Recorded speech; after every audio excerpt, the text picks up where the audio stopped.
Kalau kita baca kitab Tarbiyatul Aulad fil Islam, jadi pendidikan itu hakikatnya adalah membekali manusia untuk kehidupannya di dunia. Tapi sekaligus mempersiapkan manusia untuk kehidupan setelah nanti meninggal. Ini bedanya ya dengan yang kemarin-kemarin. Jadi karena beliau berangkat dari tradisi agama, tentu saja ontologinya berbeda. Yang membedakan pendidikan dari ranah agama-agama dengan yang di luar agama-agama, asumsinya tentang realitas. Kalau yang versi umum, ya realitas itu alam syahadah saja. Alam yang bisa diakses oleh panca indera akal. Tapi dalam persepsinya para pemeluk agama, termasuk Islam khususnya, itu alam ini tidak hanya alam syahadah, tapi juga alam ghaib. Jadi ada alamul ghaib was syahadah. Maka secara ontologis ya, pendidikan itu tidak hanya untuk orang siap hidup, tapi juga siap menghadapi apa yang ada setelah kematian. Karena kematian bukan berarti finalnya keberadaan kita. Justru banyak yang bilang ya nasib kita itu penentunya setelah kita meninggal nanti, bukan di dunia ini. Dunia ini tempatnya ikhtiar. Jadi kalau teman-teman merasa hidup saya malang sekali, susah sekali, itu sebenarnya belum nasib. Nasibnya yang sejati nanti setelah meninggal. Ini memang fase perjuangan, dunia ini fase ikhtiar. Maka Syekh Nasir Ulwan juga begitu. Pendidikan itu berarti melatih orang, mungkin sederhananya siap hidup, siap mati. Karena mati juga dunia mati, dan setelah kematian itu ya bagian dari nanti yang kita alami. Pendidikan memiliki esensi yang ganda, tidak hanya sebagai bekal untuk kehidupan di dunia, tetapi juga sebagai persiapan menghadapi kehidupan setelah adanya kematian. Perspektif ini terkait dengan ontologi agama, di mana realitas tidak hanya sebatas pada alam syahadah, tetapi juga melibatkan alam ghaib. Dalam pemahaman ini, pendidikan menjadi sarana melatih manusia agar siap menghadapi tantangan kehidupan dan juga kematian. Karena kematian bukanlah akhir, melainkan awal dari fase perjuangan yang baru. Pandangan ini menekankan bahwa nasib sejati seseorang ditentukan setelah meninggal, mengubah pendidikan menjadi persiapan holistik untuk kehidupan selanjutnya.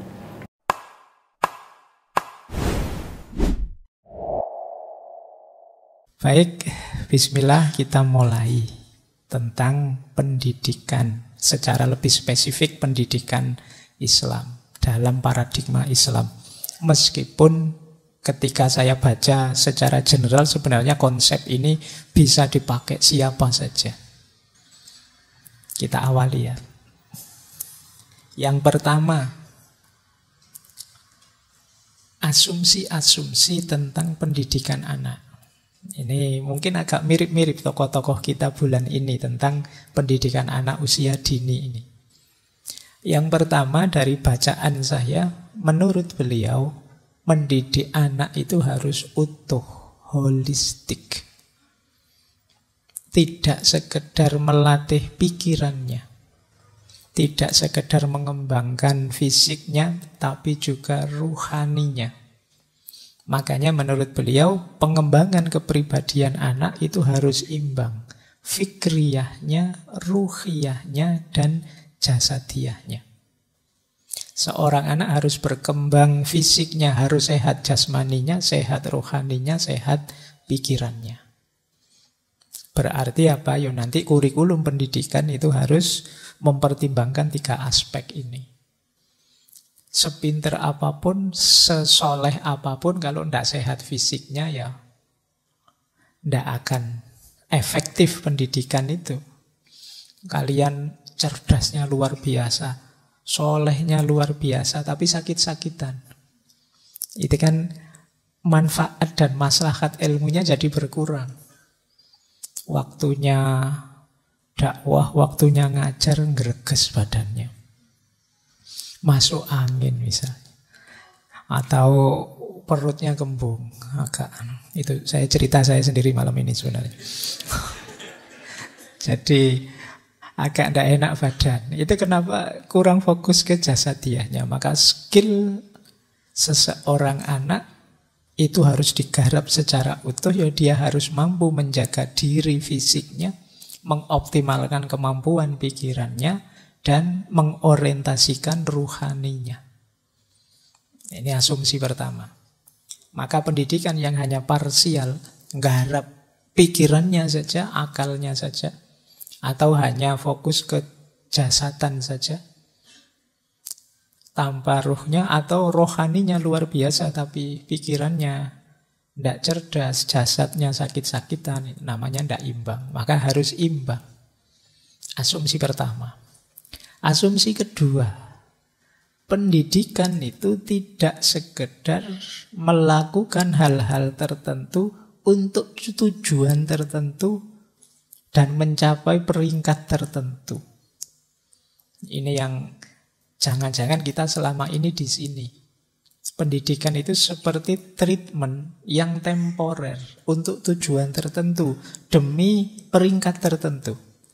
Peringkat tertentu itu kalau mahasiswa itu ya mungkin IPK-nya, kalau murid mungkin nilai rata-rata rapotnya, kalau lembaga kampus atau sekolahnya mungkin rating akreditasinya. Itu hanya untuk peringkat-peringkat ini. Jadi seperti minggu lalu di Tagore, dia melihat kalau hanya seperti ini, ya lembaga pendidikan itu rasanya kayak pabrik. Yang masuk ke situ nanti ya keluarnya hanya sesuai target-target kecil temporer yang ditetapkan. Nah, ndak itu.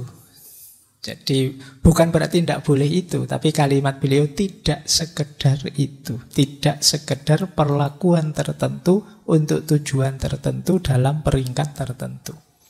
Tapi apa? Harus lebih luas. Harus membentuk akhlak dan juga akidah. Akidah itu sandaran keimanan yang kuat untuk benteng dan juga membentuk kepribadiannya. Nanti ada penjelasannya kenapa harus ada akidahnya. Jadi yang lebih penting memang dibentuk karakternya. Berarti hafal materi bagus, tapi akan lebih bagus kalau bisa mengolah, bisa menganalisis, bisa melakukan pendalaman-pendalaman sendiri tanpa dituntun. Itu berarti karakter pembelajarnya terbentuk. Tidak sekedar tujuan-tujuan yang temporer. Yang ketiga, kalau ini mirip kemarin ya, setiap anak punya hidup sosial, biologis, intelektual, fisik, dan psikis masing-masing yang berbeda-beda. Dan mereka ini tidak bisa milih sendiri untuk mengaktualkan semua aspek tadi. Manusia itu terbatas. Dia memerlukan pertolongan, memerlukan bantuan dari luar dirinya agar potensinya keluar. Kalian kan tidak bisa pinter sendirian. Pasti butuh bantuan orang untuk mengaktualkan kepandaianmu, bakatmu, minatmu. Jadi hakikatnya pendidikan itu sebenarnya. Mirip seperti 2 minggu sebelumnya. Oleh karena itu, pendidikan itu sebenarnya nuntun, bimbing, menasehati agar anak keluar potensinya, bakatnya. Jadi karena manusia itu tergantung ada pancingan apa di sekelilingnya yang memicu dia keluar. Kalau dapat teman yang suka membaca, ya sedikit-sedikit kita terpicu untuk membaca. Makanya Tarsan itu, tiba-tiba sampai Tarsan. Tarsan itu di hutan itu kan ya gaya bersuaranya, gaya gestur tubuhnya ya sesuai dengan binatang yang ada di sekeliling dia. Dan itulah manusia, dia bisa menyerap. Ternyata seperti Tarsan itu kan niru binatang apa saja bisa. Jadi berarti ada potensi itu dalam diri manusia. Makanya pendidikan itu yang paling penting ya kita bagaimana mengaktualkan potensi tadi. Kita itu seperti saya bilang isinya ragam potensi macam-macam. Kalian boleh cek dirimu. Kamu itu bisa banyak hal sebenarnya. Cuma mungkin yang diaktifasi gitu kalau program, kalau software ya hanya beberapa, atau yang teraktivasi hanya beberapa. Jadi maka ini yang ketiga. Jadi hakikatnya manusia itu multidimensi, dia multipotensi. Cuma potensi ini tidak bisa keluar sendiri sebelum dituntun, diaktualkan, diaktifasi. Inilah gunanya pendidikan. Nah, sebenarnya mengaktifasinya lebih enak sejak kecil. Kalau di usia kalian ini mungkin sudah. Saya tidak tahu, mungkin kalau ada tanggal kadaluarsanya itu potensimu mungkin sudah banyak yang mulai expired. Jadi, tapi ya bisa dihidupkan lagi lah. Kalau manusia apa sih yang tidak bisa? Allah itu sangat sayang dengan kita. Kita itu mau ingin apa saja bisa kok. Baik, jadi ini 3 asumsi yang dipakai oleh beliau Syekh Nasih Ulwan untuk merumuskan konsep-konsep pendidikannya. Beliau ini yang pertama kali mencetuskan ada pelajaran namanya tarbiyah Islamiyah. Jadi pelajaran, kalau sekarang mungkin mata kuliah pendidikan Islam. Itu beliau orang pertama yang menginisiasinya. Ya isinya yang semacam kita bahas malam hari ini.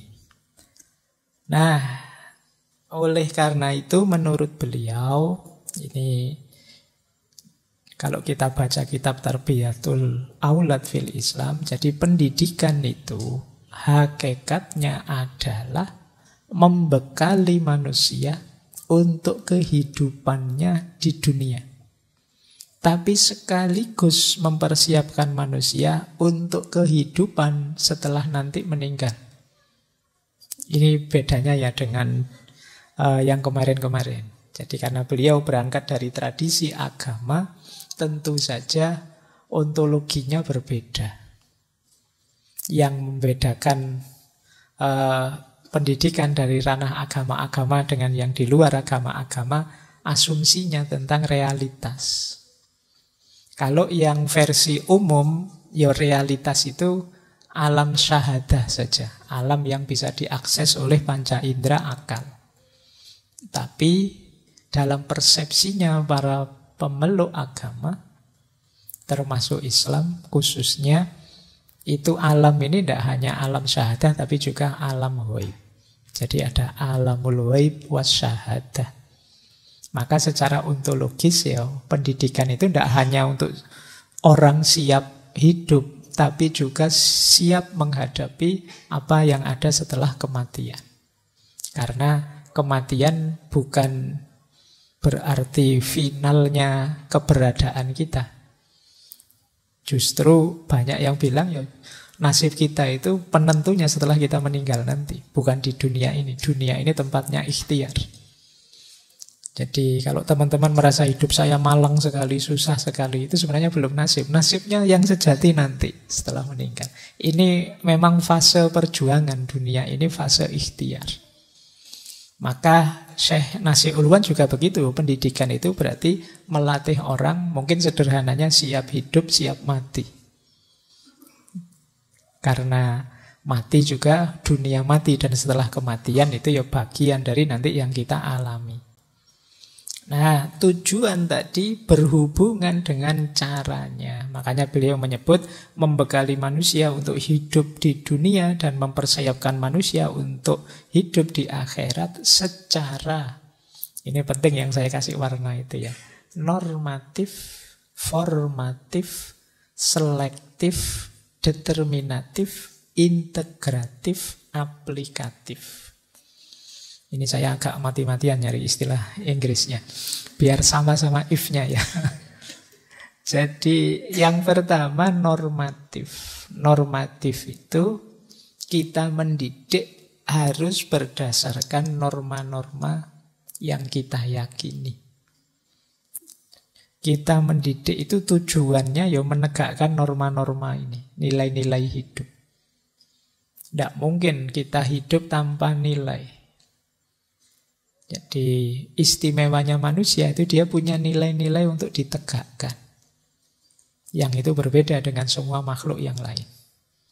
Maka dasarnya pendidikan tentu saja harusnya nilai-nilai norma. Mengajar atau diajar itu tidak boleh nabrak norma dan nilai. Jadi maka tujuannya pendidikan ya kita membentuk manusia secara normatif. Berarti berdasarkan norma-norma yang diyakini sebelumnya. Kalau kita yakin bahwa hidup ini harus berkemanusiaan, ya ayo kita mendidik untuk membentuk manusia yang berkemanusiaan, manusia yang manusia. Kalau kita yakin bahwa nilai yang tidak boleh dilepas dari seorang manusia adalah nilai ketuhanan, yuk ayo mendidik generasi yang mengkomitmeni nilai ketuhanan. Kalau kita yakin bahwa manusia itu akan hancur tanpa rasa persaudaraan, yuk ayo mendidik generasi untuk mau bersaudara, hidup bersama. Ini namanya kita mendidik secara normatif, berdasarkan norma-norma. Jangan abai norma. Karena khawatirnya nanti kita canggih luar biasa, tapi tiba-tiba kita merasa kesepian, kehilangan akar, kehampaan. Kan banyak teori-teori belakangan yang bilang ternyata kemajuan teknologi tidak seimbang dengan kebahagiaan manusia, tidak seimbang dengan apalagi kepuasan hidupnya dan lain sebagainya. Itu biasanya karena meninggalkan nilai-nilai tadi. Kaya sih, luar biasa capaiannya, tapi rasanya kok kesepian ya. Nah, ini karena apa? Sejak awal prosesnya tidak melibatkan nilai-nilai hidup. Yang kedua, formatif. Pendidikan itu formatif. Formatif itu membentuk. Jadi tidak sekedar memberi informasi, tidak sekedar memberi tahu atau mentransfer pengetahuan, tapi juga membentuk. Ya kalau balik ke asumsi tadi, yang dibentuk paling awal ya karakternya. Jadi karakter yang ideal sesuai nanti yang dibahas oleh Syekh Ulwan. Jadi pembentukan karakternya. Yang ketiga selektif. Selektif itu mencetak anak didik, peserta didik yang punya kemampuan memilih. Jadi hidup ini kan banyak opsi-opsi. Dari sekian banyak opsi yang harus saya pilih yang mana? Kan tidak mungkin kita dipilihkan terus. Zaman kita kecil dipilihkan. Tapi kan usia kita nambah, mosok dipilihkan terus. Kita kan harus punya kemampuan milih. Kalau mental kita hanya mental dipilihkan terus, ya berarti memang mental kita mental yang layak dijajah kalau bahasa saya. Kita menyediakan diri untuk diatur, dipilihkan terus. Nah, harusnya pendidikan membuat seorang anak mandiri, mampu memutuskan sendiri, milih. Jadi ada aspek selektifnya. Tujuannya pendidikan ada unsur selektifnya. Jadi membuat kita pinter milih dari banyak opsi-opsi dalam hidup kita. Kecerdasan memilih ini nanti yang biasanya kalau dalam keseharian dipakai orang sebagai parameter, ini orang cerdas apa tidak. Semakin kalian sering memutuskan dan pas, cocok, itu orang akan menganggap kalian cerdas. Tapi kalau kalian sering meleset, keliru, ini enaknya ngaji apa nonton TV, apa main HP, apa itu. Begitu pilihanmu meleset terus dan orang anggap kamu, wah kok memutuskannya kok begitu terus, ya itu kamu tidak dianggap cerdas oleh orang. Jadi ada aspek selektifnya. Kemudian determinatif. Determinatif itu yang pasti, yang tegas, yang berpengaruh. Jadi pendidikan pada anak itu yang fokus dan tegas pengaruhnya. Karena masih anak-anak. Ya kalau sudah dewasa kalian memang monggo saja, ini ada itu, silakan pilih. Tapi kalau masih kecil kan dicari yang determinatif. Jadi yang berpengaruh karena ada fungsi formatif tadi, fase pembentukan. Jadi kalau adikmu yang masih balita tiba-tiba tanya, "Mas, ini enaknya saya melakukan ini apa itu ya?" Ya biasanya kalau masih anak-anak kecil ya kamu bantu memutuskan, sudah kamu ini saja yang cocok. Kalau disuruh mikir sendiri dia masih belum saatnya. Boleh kamu pilih yang paling determinatif, yang lebih mempengaruhi ke depannya, yang positif untuk dia. Jangan kamu beri, oh anu dek, kamu coba baca bukunya tokoh ini, enggak nyampe. Kadang-kadang harus tegas sama anak kecil kan gitu. Ini hukumnya boleh apa enggak boleh kan. Kalau yang dewasa gini ya dikasih, oh ini tergantung mazhab siapa, tergantung alirannya apa. Tapi kalau masih kecil ya dijawab tegas saja dulu. Jadi biar dia enggak bingung. Jangan sampai dia menyimpulkan, oh ternyata suka-suka saja ya, boleh ini, boleh itu, nanti malah kacau. Cari yang determinatif dulu. Jadi jangan hanya anak masih belajar Iqra terus kamu ajari, oh itu membacanya tergantung qiraah yang mana, udah ya tadi kacau. Jadi ya nanti kalau sudah usianya nyampe ke situ, tapi ini masih awal, ya sudah ambil satu gaya yang paling cocok, paling berpengaruh, bentukkan ke dia. Itu namanya determinatif. Terus integratif. Integratif itu berarti utuh, integral dalam dirinya, dalam segala aspeknya, serta aplikatif. Aplikatif itu bisa diterapkan, tidak hanya teoritis, tidak hanya sifatnya abstrak. Jadi aplikatif itu ya pendidikan itu yang jelas. Ini saya mengajarkan ini itu untuk diterapkan seperti ini loh. Itu namanya aplikatif. Jangan terlalu mengawang, terlalu melayang-layang. Makanya kalau untuk anak-anak ya belajar filsafat pun harus yang paling basic, mungkin berpikir yang sederhana. Yang aplikatif, misalnya 1 HP tambah 1 HP, oh sekarang HP-nya ada 2. Itu sederhana, yang simple-simple. Jadi masih belum saatnya kamu beri dia eksistensialisme apa. Ya, enggak nyampe dia. Jadi yang simpel-simpel, tapi tetap kan dalam koridor berpikir yang benar. Itu kalau filsafat. Ya mengajarkan apapun yang coraknya membentuk dan aplikatif. Oke, ini tujuan umumnya. Terus tujuan khususnya, kalau ini yang spesifik ya, membentuk anak yang. Nah, anak yang ini baru mulai spesifik ini. Imannya benar, akhlaknya mulia, jasmaninya sehat dan terampil, intelektualnya tajam, jiwanya bersih dan cerdas sosial. Oh ini karakter yang luar biasa ya kalau bisa 1, 2, 3, 4, 5, 6 ini. Bayangkan kalau generasi kita cirinya seperti ini. Kamu boleh lihatlah yang sudah mahasiswa ya teman-teman. Dari 6 itu kalian ada di mana? Ayo wes, imanmu apa sudah benar? Akhlakmu apa sudah mulia? Jasmanimu apa berani dijaminkah sehat? Intelektual tajam, jiwanya bersih, cerdas sosial. Yo, seandainya ada 4 saja dari 6 ini alhamdulillah ya kalau kalian. Baik. 6-6-nya ya alhamdulillah. Semoga tidak cuma 1. Oke, jangan-jangan ada yang 0. Benar imannya, saya agak ragu-ragu Pak. Akhlaknya mulia, apalagi itu Pak. Sehat jasmaninya, wah saya gampang batuk sekarang Pak, gampang capek, gampang itu. Intelektualnya tajam, apalagi. Jiwanya bersih, aduh. Cerdas sosial, sekarang tambah tidak bersosial, 0 berarti.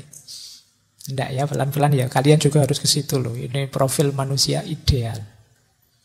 Bahwa ideal itu tidak terpenuhi semuanya, wajar saja, tidak ada manusia yang sempurna. Tapi kita harus senantiasa menyempurna. Menuju ke titik ideal ini. Jadi jangan kok kalau sudah, wah itu bukan saya Pak, saya bukan tipe seperti itu, terus kamu mandek, tidak begitu. Bahwa belum 6 masih 4, ya berusaha lagi biar jadi 5 dan nantinya jadi 6. Bahwa mungkin semuanya itu setengah-setengah, ya tidak apa-apa. Pelan-pelan dinaikkan level. Jadi justru orang baik itu adalah orang yang senantiasa melakukan perbaikan-perbaikan. Seperti dulu kita belajar istiqomah itu ya. Jadi mengistiqomahi kebaikan itu bagus. Tapi ada yang lebih bagus, yaitu mengistiqomahi perbaikan. Kita senantiasa lebih baik dan lebih baik terus. Oke, jadi ini tujuan khususnya. Nanti ada penjelasannya satu-satu dan juga kurikulumnya satu-satu. Bagaimana kita membentuk iman yang benar, akhlak yang mulia, jasmani yang sehat, intelek yang tajam, jiwa yang bersih, dan cerdas sosial. Malam hari ini kita menjelajah di 6 aspek ini. Mungkin agak panjang. Kita awali dari yang pertama. Gimana membentuk iman yang benar. Jadi keimanan ini diasumsikan sebagai fondasi dan sandaran awal setiap manusia. Maka pendidikan paling awal yang hendaknya diberikan itu adalah pendidikan keimanan ini. Karena manusia itu punya banyak karakter yang menunjukkan dia ini lemah. Banyak kekurangan. Sehingga perlu sandaran yang kuat untuk dia menjalani hidupnya. Kalau orang beragama, ya sandaran itu agamanya dan keimanannya. Kalau orang yang tidak beragama, Pak, ya macam-macam.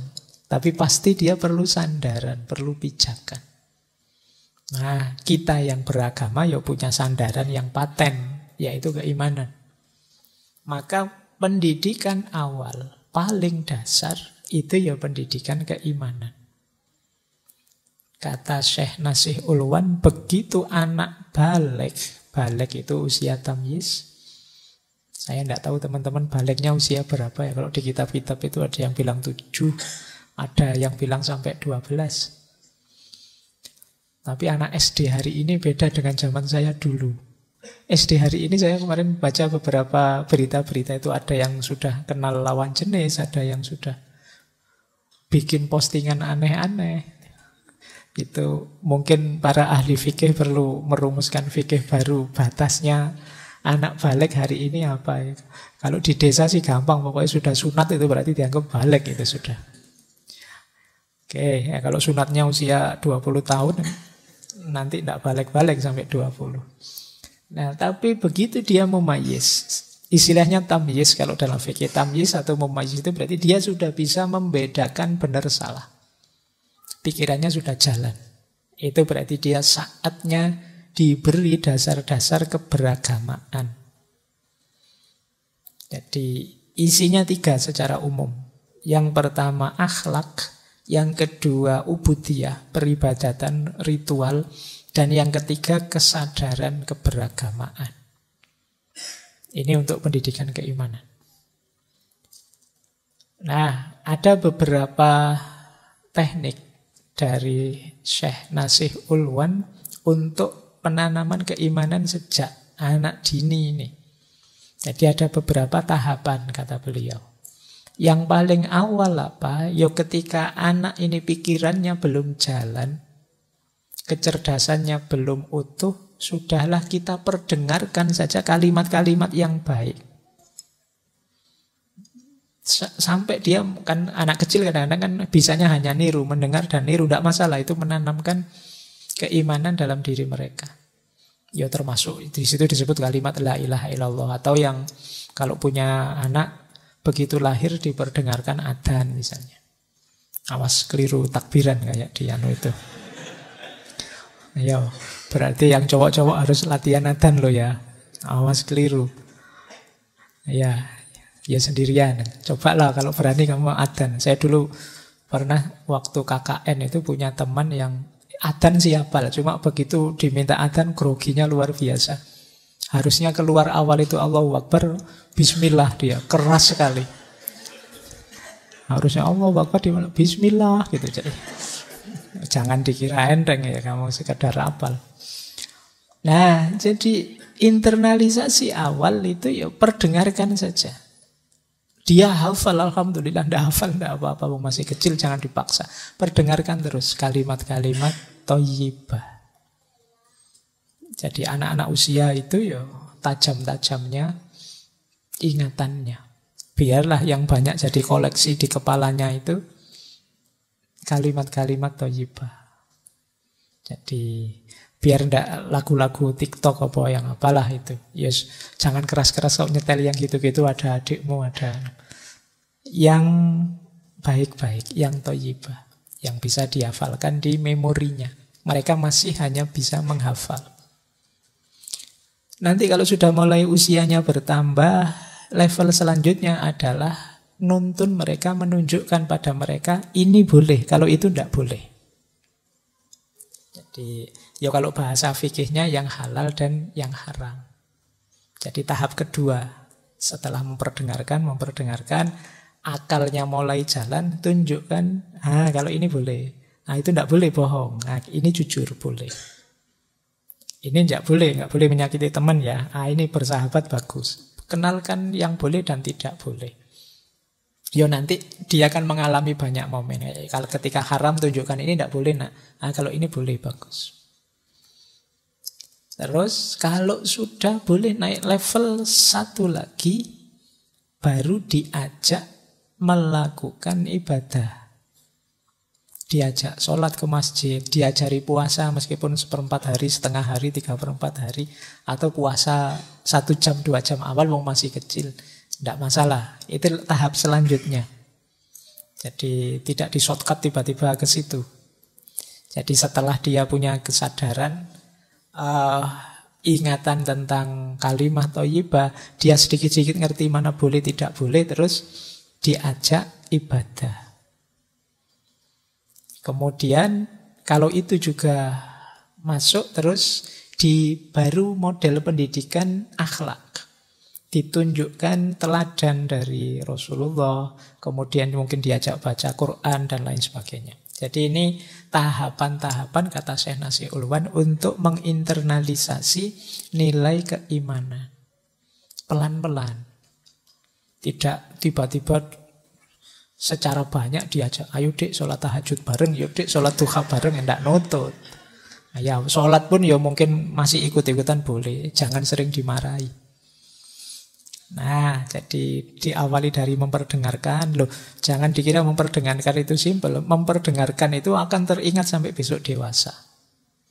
Saya itu banyak lagu-lagu, banyak ayat-ayat, banyak apa yang saya dengar waktu kecil. Ketika besar seperti ini, itu ketika lagu yang sama, ayat yang sama diperdengarkan, getarannya beda, rasanya beda.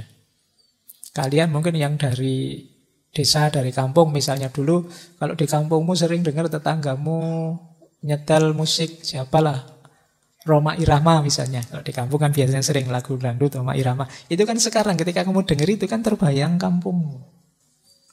Dulu ibu saya suka ini, Nasidaria. Ini kan model-model gambus dan lain sebagainya.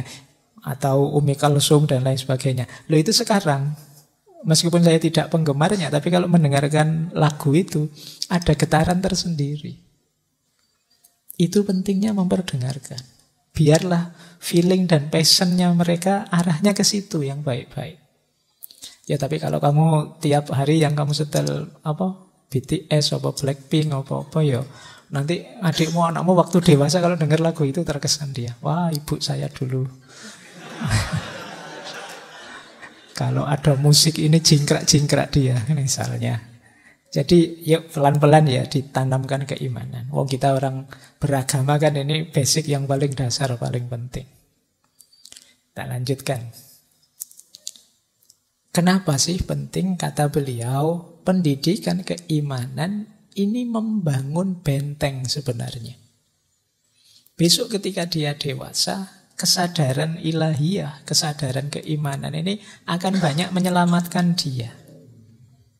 Kata Syekh Nasih Ulwan, kebiasaan religius dan kesadaran ilahiyah yang jadi dasar pikiran dan perilaku anak akan jadi benteng dan menjauhkan dia dari sifat-sifat jelek, kebiasaan negatif, atau tradisi yang merusak.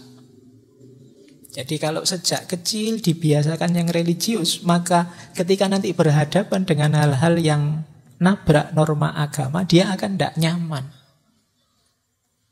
Dia akan merasa gelisah.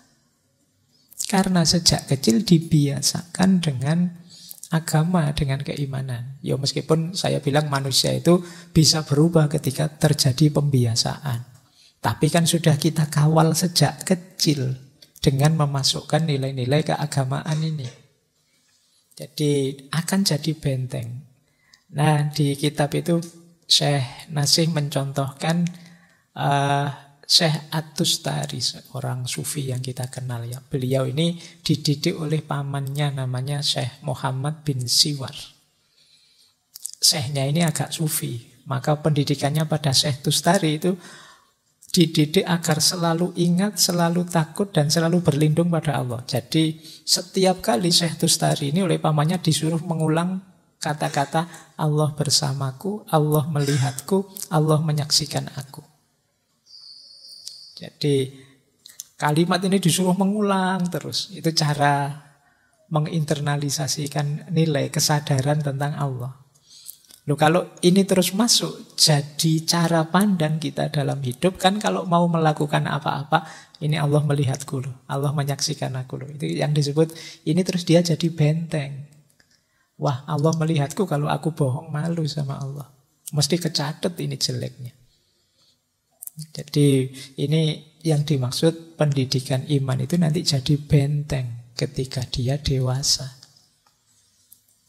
Disinilah pentingnya tahap 1 kurikulum pendidikan itu ya pendidikan keimanan. Untuk menjaga diri seorang anak dari hal-hal negatif yang mengkontaminasi dirinya.